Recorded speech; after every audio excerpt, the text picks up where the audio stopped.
This video is available in Hindi and English. Make sure you check out my channel. Hi guys, welcome back. I'm here with another lesson, and in this video I'm going to teach you how to paint a beautiful majestic snow mountain in watercolor. I'm going to show you everything step by step, and I've used minimal colors for this, so I hope you enjoy recreating this and using this in your landscape paintings. So without further ado, let's begin.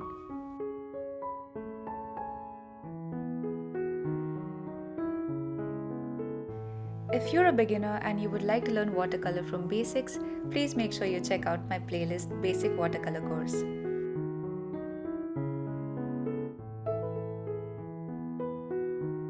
So I finished the basic drawing, and if you would like the step-by-step photos for reference for the drawing, you can always check out my Instagram account or Facebook. I've given all my step-by-step photos there. So the first thing I'm going to do is all the areas of the mountain that I would like to keep white, I'm going to apply masking fluid on top of that, and I'm going to use my old brushes for it. Make sure that you don't discard your old brushes. They really come in handy for masking fluid purposes and various other techniques as well. Now after a few minutes my masking fluid is dry. Now we're going to start painting the background, which is the sky. So I'm going to use my 1-inch flat brush, and I'm going to slightly wet the paper at the back.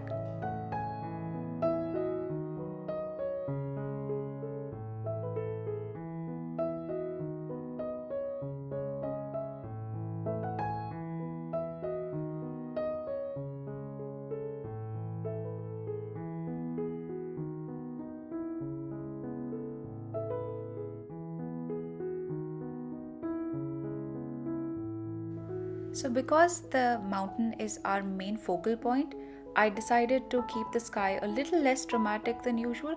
You can make it more dramatic if you'd want. So wet on wet technique, we are going to use that, and with small circular motions I'm applying cobalt blue.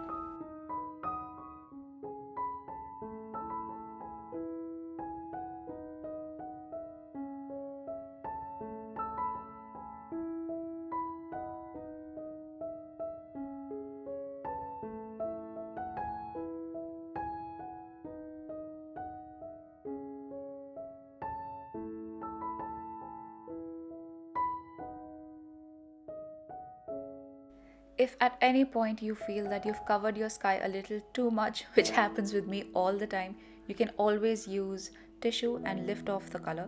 But you have to do that while it's still wet. Otherwise, if it's dry, nothing is going to come on the paper.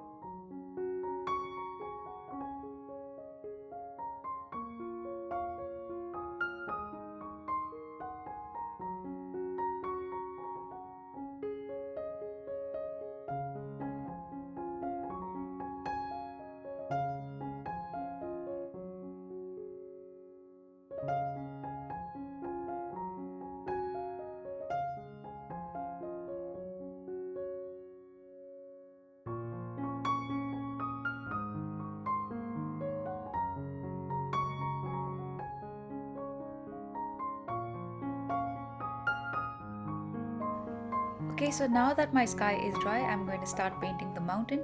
So here we're going to make a light mix with cobalt blue and crimson lake. It gives a purplish sort of shade, and I'm going to start applying it. Make sure that you leave gaps in the middle because you don't want it to look like a big chunky block. So I'm intentionally leaving out white spaces here and there.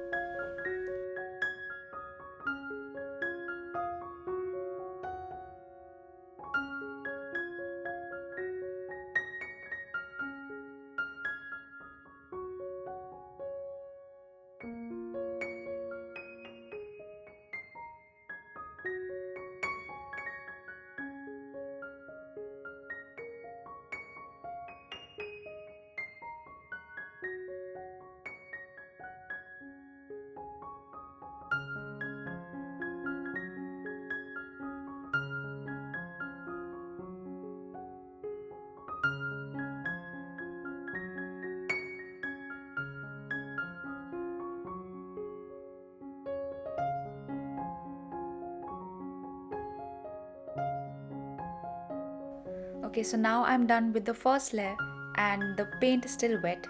On top of that, I'm going to make a thicker, darker mix of the same colors, cobalt blue and crimson lake. And I'm going to add a little bit of shading just so that it looks more lifelike.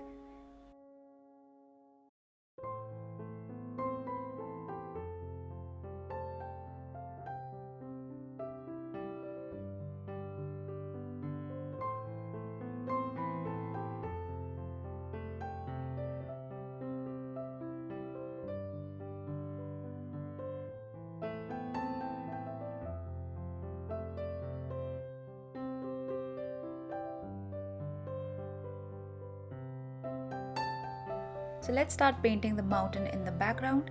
For this, I've used the same mix, but I've added a little more cobalt blue so that it's a little more bluish.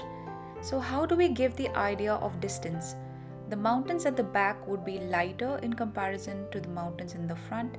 So at this point of time, you might feel, hey, the mountain at the back is looking darker. But don't worry, once we finish the mountain in the front, it's going to be way darker, and then you'll understand what I'm talking about.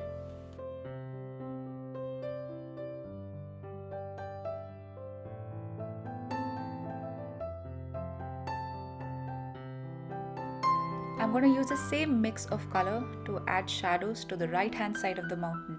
So here the idea is that the shadows are coming to the right hand side and the light is coming from the left. So that's why we're having that reflection on snow, and that's why I've kept that area white.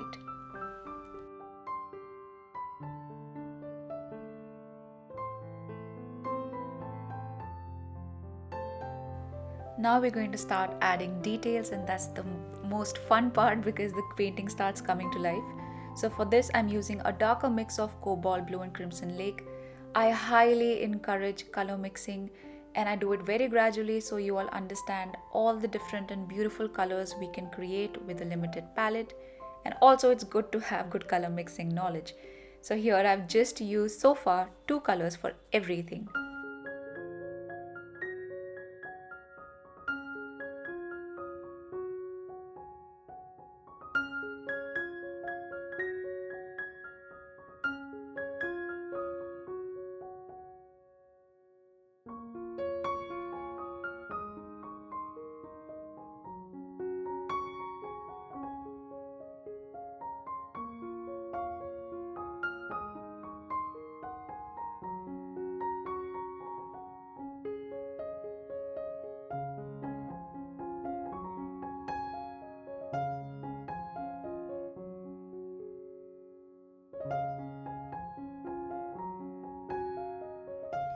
Now we're going to start doing dry brushing, which is one of my most favorite techniques, where you use the grains of the paper, the rough grains of the paper to your advantage, and you try to create rough strokes. So we've already covered this in the watercolor techniques video before, so I'm sure by now you know how to do this. Make sure that you're doing wet on dry and you are not using a very liquidy mix of paint on your paintbrush. So because of the rough grains, you're just sweeping the paintbrush across and automatically you're getting that rough, grainy sort of effect.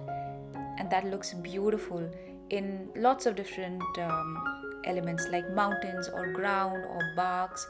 So a lot of things can be done with dry brushing. So I'm going to add a few more shadows to the right hand side just because I felt that maybe I could add a little more. So you should try doing your own version of this. Of course, if you want to follow this exactly step by step, I have the photos available on my Instagram and Facebook account. All links are in the description below. So if you want to get a little more creative and challenge yourself, maybe take a reference photo of some other snow mountain or maybe some photographs that you happen to take and try to recreate that. See where the shadow is coming, where are the lights, where are the highlights, and try to recreate it.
Alright, so our mountain is almost complete.